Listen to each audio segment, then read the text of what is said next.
Welcome back to our NTT exam channel. हम अपने इस चैनल पर अपनी NIOS की सीरीज को कर रहे हैं, जिसका आज हमारा 16 चैप्टर है। पहले 15 चैप्टर हम कंप्लीट कर चुके हैं। अगर आपने नहीं देखा है तो फर्स्ट चैप्टर से शुरू करके सीक्वेंस वाइज देखना सभी चैप्टर्स को। टोटल हमारे 22 चैप्टर्स हैं ओनली, तो आप इजीली कंप्लीट कर पाओगे। तो लेके माँ सरस्वती का नाम और शुरू करेंगे आज के अपने अध्ययन को। हमारे चैप्टर का नाम है ECC केंद्र का प्रशासन और प्रबंधन, मतलब administration and management of an ECC centre. जो हमारा ECC सेंटर है वहां पर, मतलब कहीं पर भी अच्छे से काम होने के लिए वहां का मैनेजमेंट होना बहुत ज़रूरी है। वहां का प्रशासन जो एडमिनिस्ट्रेशन है वो अच्छे से चलना चाहिए, तभी हमारा जो भी अ, संस्थान है या जो भी सेंटर है वो अच्छे से वर्क कर पाएगा। तो इसी तरीके से कैसे हमारा ECC सेंटर में मैनेजमेंट हमें करना है और किस तरीके का एडमिनिस्ट्रेशन वहां पे होगा, इस सभी बातों के बारे में हम अपने इस चैप्टर में पढ़ेंगे।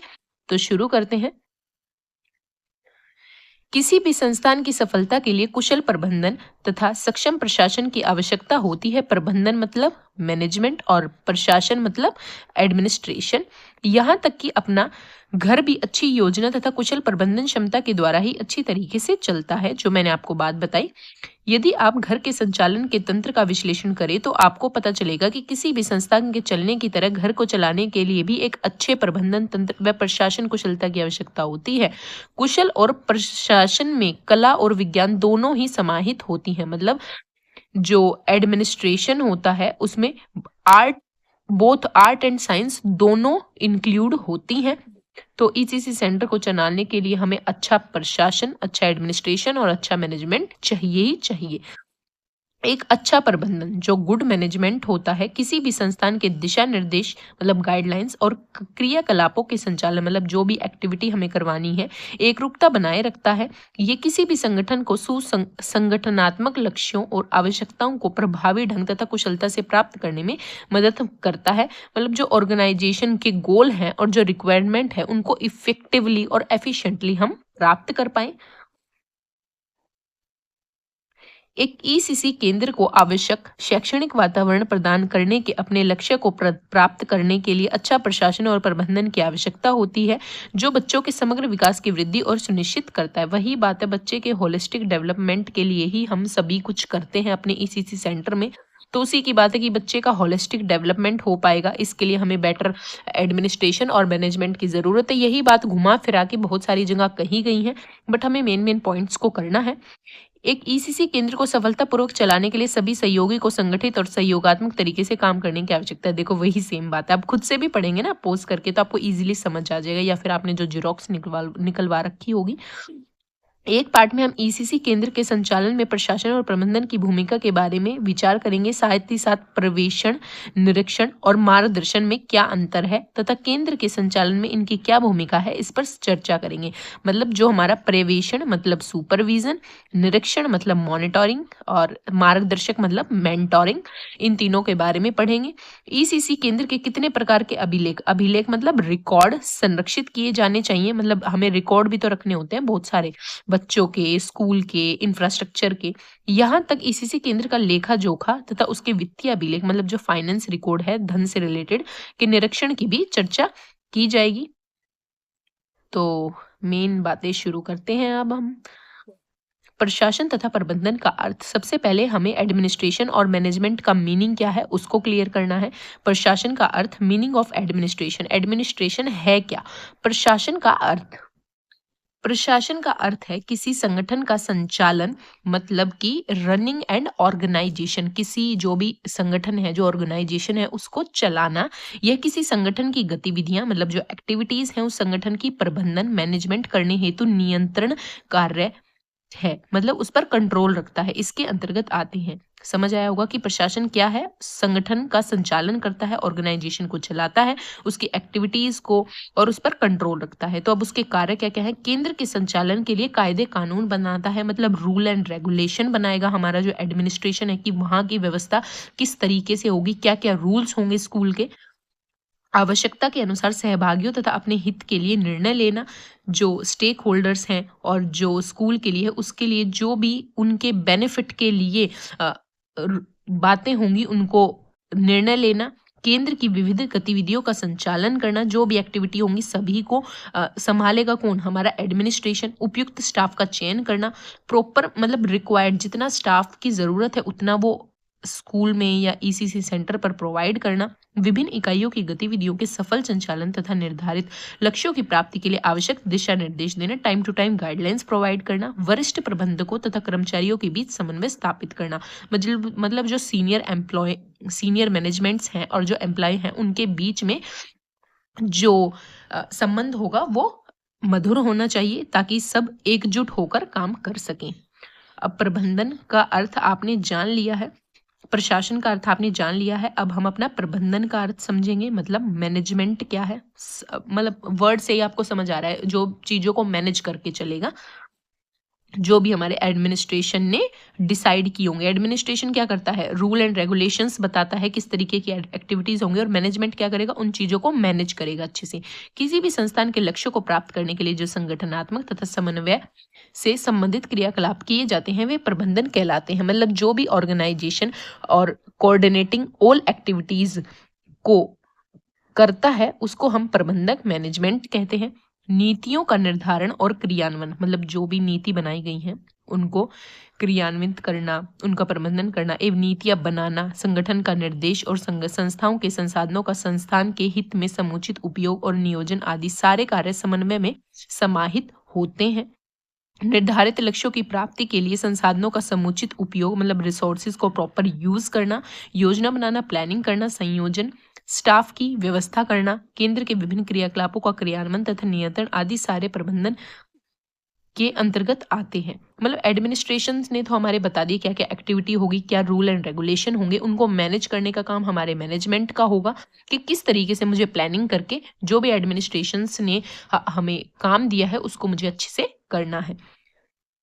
होप आपको समझ आया होगा एडमिनिस्ट्रेशन एंड मैनेजमेंट के बारे में। ईसीसी केंद्र के संदर्भ में प्रशासन और प्रबंधन।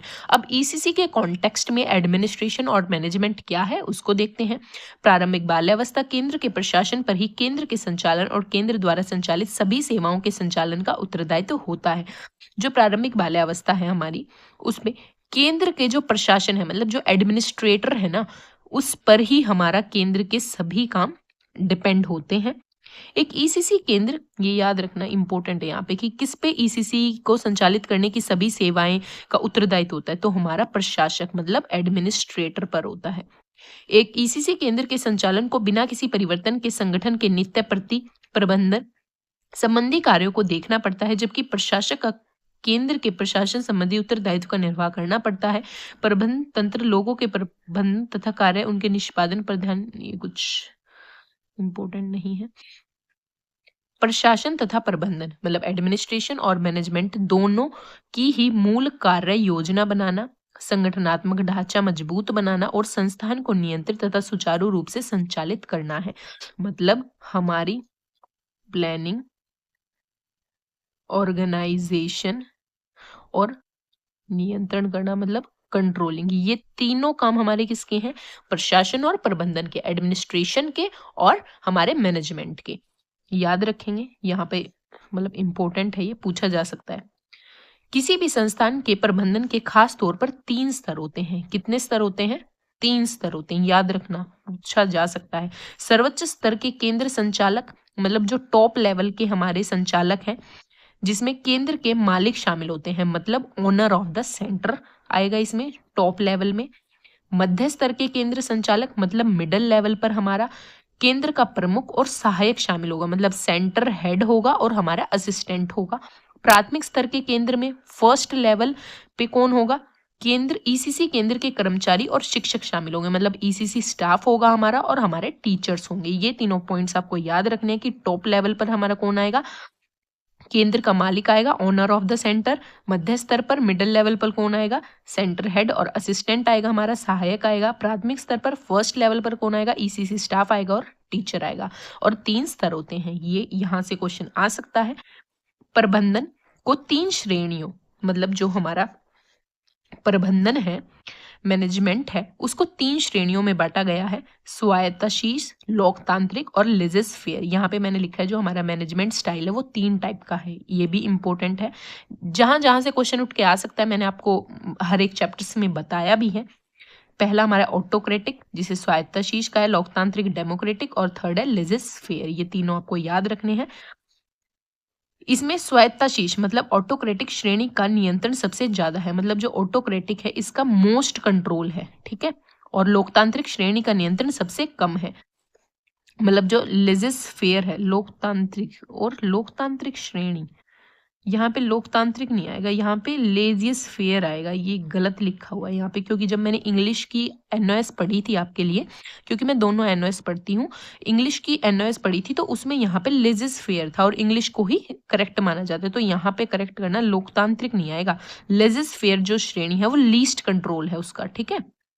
प्री स्कूल का प्रबंधक मुख्य रूप से इन कार्यों के लिए उत्तरदायी है। अब जो प्री स्कूल का जो मैनेजमेंट है उसके अंदर क्या क्या काम आएंगे प्री स्कूल के लिए, स्टाफ के सभी लोगों के कार्यों का दिशा निर्देश और पर्यवेक्षण करना, मतलब स्टाफ का जो भी डायरेक्शन है, जो भी सुपरविजन है उसको संभालना, स्टाफ का चयन करना, नियुक्ति करना, प्रशिक्षण और कर्मचारियों की कार्य क्षमता का विकास करना, मतलब जो भी रिक्रूटमेंट करनी है, जो भी नियुक्ति इंडक्शन करनी है, जो भी प्रशिक्षण ट्रेनिंग देनी है टीचर्स को, कर्मचारियों को, वो सभी काम हमारा कौन करेगा, प्रशासन करेगा। सॉरी, प्रशासन नहीं, वो हमारा प्रबंधक मैनेजमेंट करेगा। मुझे भी कंफ्यूजन हो जाती है उसके लिए सॉरी, बट मैं अपना बेस्ट देने की कोशिश करती हूँ ताकि आपको अच्छे से अच्छी तरीके से समझ आए। कहाँ पे मिस्टेक हो जाए गलती से तो माफ करना मुझे, और आप बता सकते हैं कमेंट बॉक्स में। केंद्र के सभी बच्चों की संपूर्ण सुरक्षा और देखभाल, मतलब बच्चों की सेफ्टी और बच्चों की वेलबींगनेस को भी ध्यान रखेगा हमारा जो मैनेजमेंट है। नीति निर्धारण और विभिन्न गतिविधियों के लिए नियम बनाना और उनका क्रियान्वयन करना।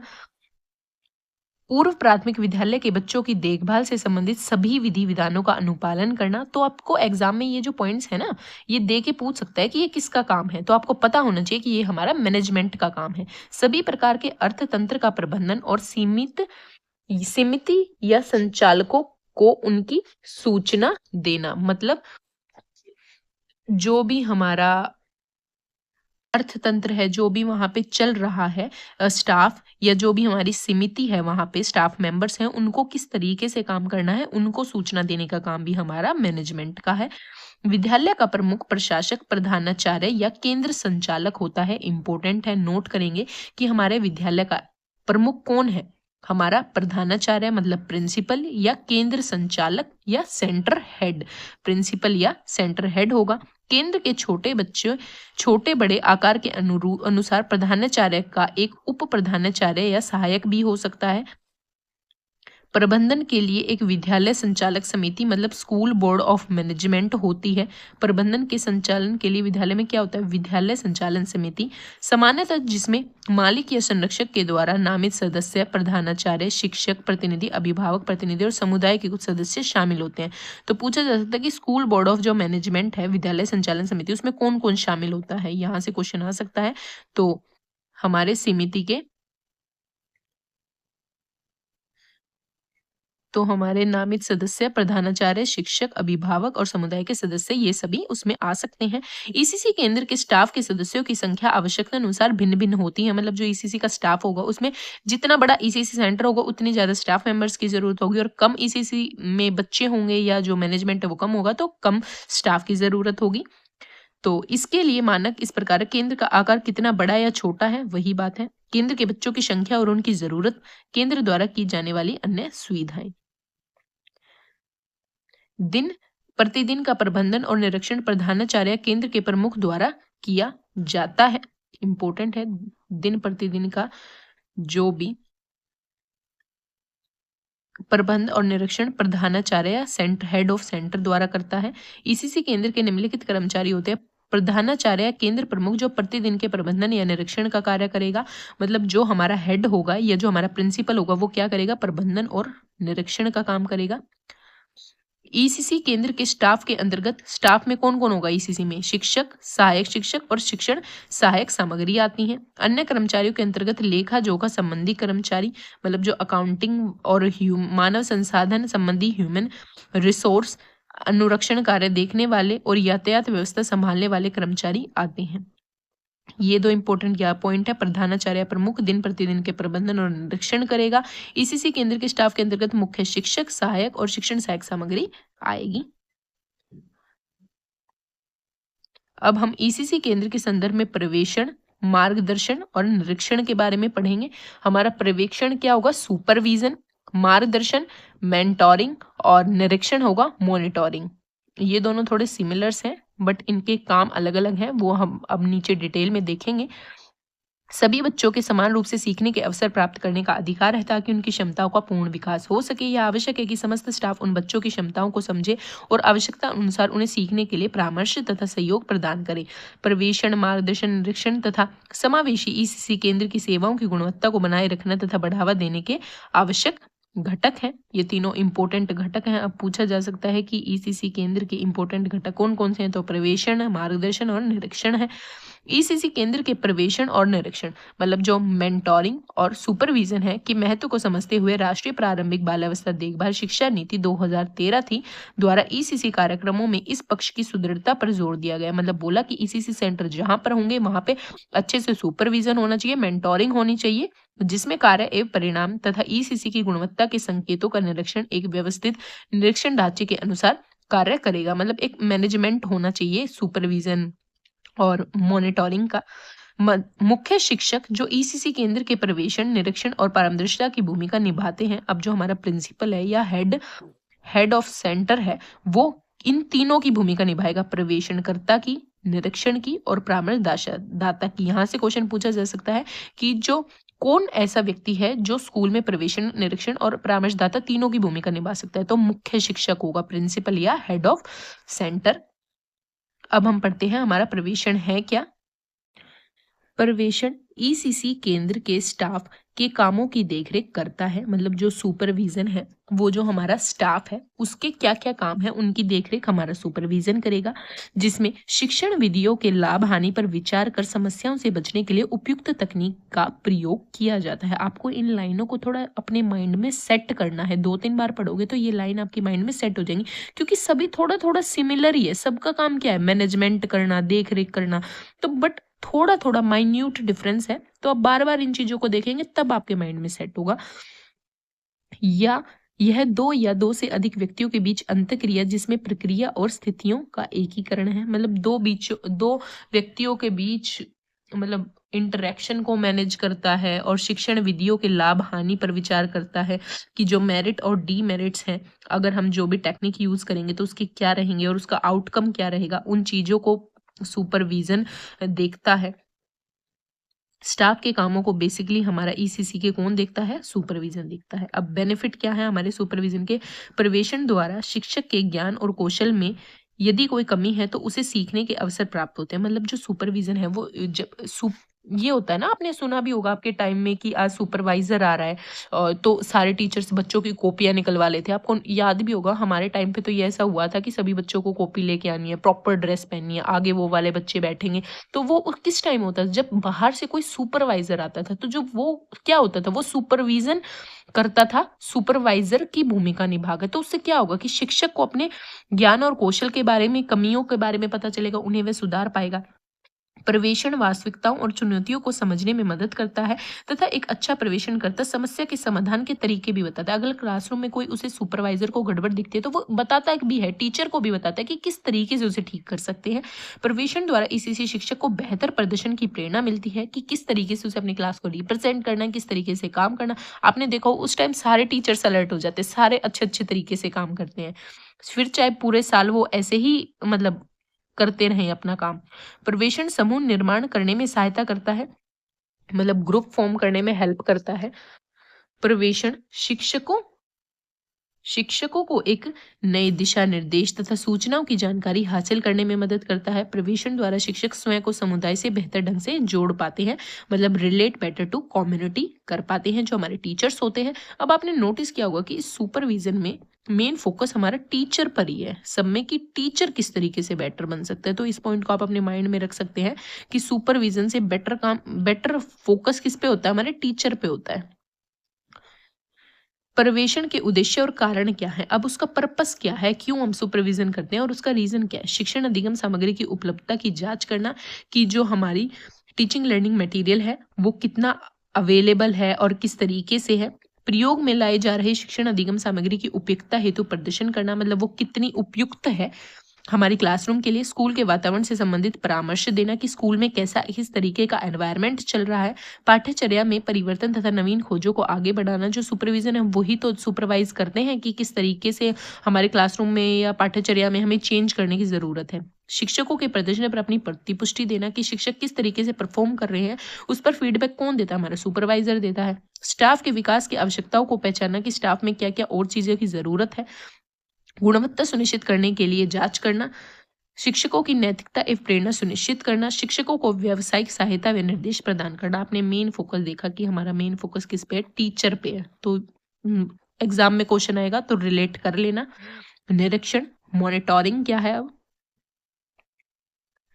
निरीक्षण योजना बनाने और उसे क्रियान्वयन के लिए अति महत्वपूर्ण है। ये योजना बनाता है और उसको क्रियान्वित करता है। निरीक्षण चल रहे क्रियाकलाप की यह सुनिश्चितता करते हुए देखना कि उद्देश्यों की प्राप्ति के लिए वह नियमानुसार तथा समय अनुसार चल रहा है नहीं। अब जो कोई एक्टिविटी चल रही है तो वो अपने ऑब्जेक्टिव जो उद्देश्य उनको कंप्लीट कर रही है, नियम अनुसार हो रही है, समय अनुसार चल रही है, उन सबको मॉनिटर करना जरूरी है।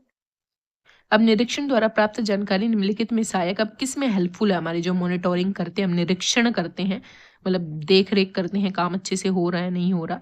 परियोजना के विश्लेषण में मदद है, मतलब एनालाइज करता है प्रोग्राम को कि कितना प्रोग्राम हेल्पफुल रहा। यह निश्चित करने में कि परियोजना के सभी निवेशों का भली भांति उपयोग किया गया है या नहीं, जितना भी हमने एक्टिविटी में निवेश किया था वो मतलब उतना आउटपुट आया।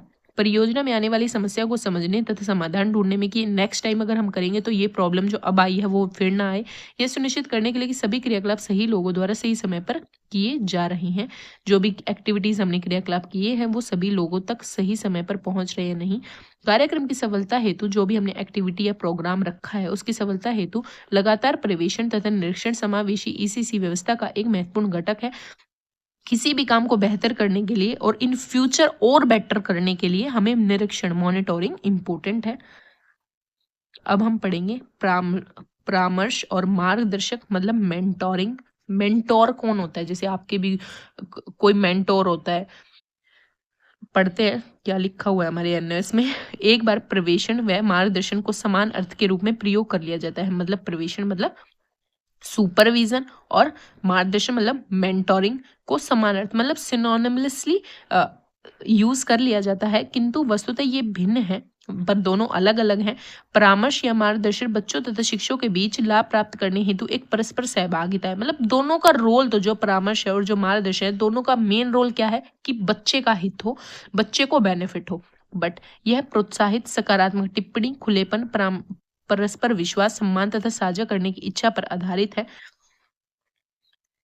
केंद्र के मार्गदर्शन, आपको ये पॉइंट याद रखना है कि जो हमारा परामर्श और मार्गदर्शन है वो दोनों अलग अलग हैं, डिफरेंट हैं। केंद्र के मार्गदर्शन की भूमिका नए विचारों को प्रोत्साहित करने, समस्याओं को समझने तथा उनका समाधान करने में बच्चों के उपयुक्त एवं सही समय पर सहायता करने की है। मतलब जो आपको समझ जाता होगा कि जो मेंटोर वर्ड है वो हर किसी को मतलब सही रास्ता दिखाता है, मार्गदर्शन देता है कि वो सही रास्ते पर चले। मार्गदर्शन का ही हिंदी में जैसे मतलब लिखा है, मार्गदर्शन का मतलब क्या है, जो आपको सही मार्ग दिखाए, सही रास्ते पर चलना सिखाए। तो वही काम केंद्र में बच्चों को सही रास्ता दिखाना, टीचर को सही रास्ता दिखाने का काम किसका है, मार्गदर्शक मेंटोरिंग का है। वैसे हिंदी में कुछ चीजें इंग्लिश में और कुछ चीजें हिंदी में उनके मतलब जो लिखा होता है शब्द उसी से स्पष्ट हो रही होती हैं कि वो है क्या, बस थोड़ा कॉन्शियसली उस चीज को समझने की जरूरत होती है। परामर्शदाता मार्गदर्शक के कार्य क्या है, अब किसी विषय विशेष के बारे में बच्चे को शिक्षित करना, वही बच्चे को मेंटोर करेंगे। किसी भी टॉपिक में अगर उसे समस्या या कहीं से उसका ध्यान भटक रहा है तो उसको किसी विशेष कौशल मतलब कोई स्किल, बच्चों को प्रशिक्षण देना, कोई स्किल बच्चे को सिखाना। स्रोत तथा जानकारी के आधार पर बच्चों के विकास को बढ़ावा देना, बच्चों को उनकी सहज ज्ञान से अधिक सीखने के लिए चुनौती देना कि बच्चा अपना जो भी उसका नॉर्मल नॉलेज है उससे बढ़कर कुछ सीख पाए। बच्चों को जोखिम उठाने के लिए एक सुरक्षित अधिगम वातावरण देना कि बच्चे थोड़ा रिस्क लेना सीखे और उनको ऐसा वातावरण देना जिसमें उनको डर भी ना लगे। बच्चों के संपूर्ण विकास पर ध्यान देना, वही हमारा फर्स्ट चैप्टर से शुरुआत होलिस्टिक डेवलपमेंट को फोकस करना है। तो आज हम अपने चैप्टर में सिर्फ इतना ही पढ़ेंगे, क्योंकि ये आपको रिवाइज करने की ज़रूरत है। केवल इन्हीं पर फोकस करें। अगर हम पूरा चैप्टर करेंगे तो सब कुछ मैसअप हो जाएगा। तो हमारे पास अभी टाइम है, अच्छे से प्रिपरेशन करो, हर एक चैप्टर पर पूरा फोकस दो। इन चैप्टरों से ही गाइस डेफिनेटली क्वेश्चंस आपको देखने को मिलेंगे। तो आज आप ये रिवाइज करना जो हमने ये 3 पढ़े, सुपरविजन और मेंटोरिंग और मॉनिटरिंग। और तो मिलते हैं नेक्स्ट वीडियो में। पसंद आए तो लाइक शेयर कर सकते हैं। बाकी आज के लिए इतना ही। Bye bye.